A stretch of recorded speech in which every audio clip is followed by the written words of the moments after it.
জোরে জোরে পড়ো। শঙ্কর সেনাপতি এমন বন্দ্যোপাধ্যায়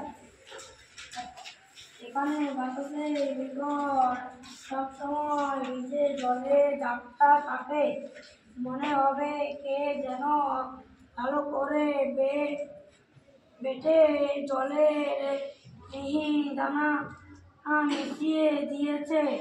কারণ আর কিছু নয়, 5-7 মাইলের ভিতর বঙ্গোপসাগর। পাগলা বাতাসে তার ঢেউয়ের গুঁড়ো ও সবসময় উড়ে আসছে। ঠিক আছে, অবশ্যই। বিভীষণ দাস এনু পাখির কথা বলছিলেন। প্রকৃতি বিজ্ঞানের ক্লাস, বইতে পাখির ছবি, কাছাকাছি ভেটোরিয়া, সাইবাড়ি, ঘোলপুকুর আর আকন্দবাড়ির জনাত্রিশের ছেলে মেয়ে বসে। ঠিক আছে, বঙ্গোপসাগর পশ্চিমবঙ্গের পূর্ব দিকে আছে। যেটা স্কুলে আছে, আমি একটু পরে ফোন করছি। স্যার কি ঠিক বলছে? বঙ্গোপসাগর কোন দিকে আছে? পশ্চিমবঙ্গের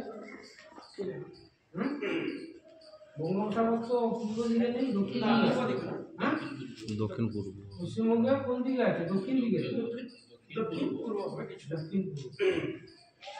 মানে পূর্ব মেদিনীপুরের ওই দিকটাই তো বঙ্গোপসাগর। দক্ষিণ পূর্ব বলতে, দক্ষিণ পূর্ব বলে ঠিক আছে।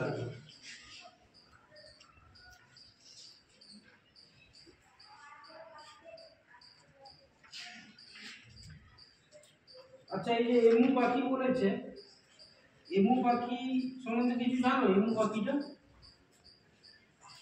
এমু পাখি কি উঠতে পারে? না।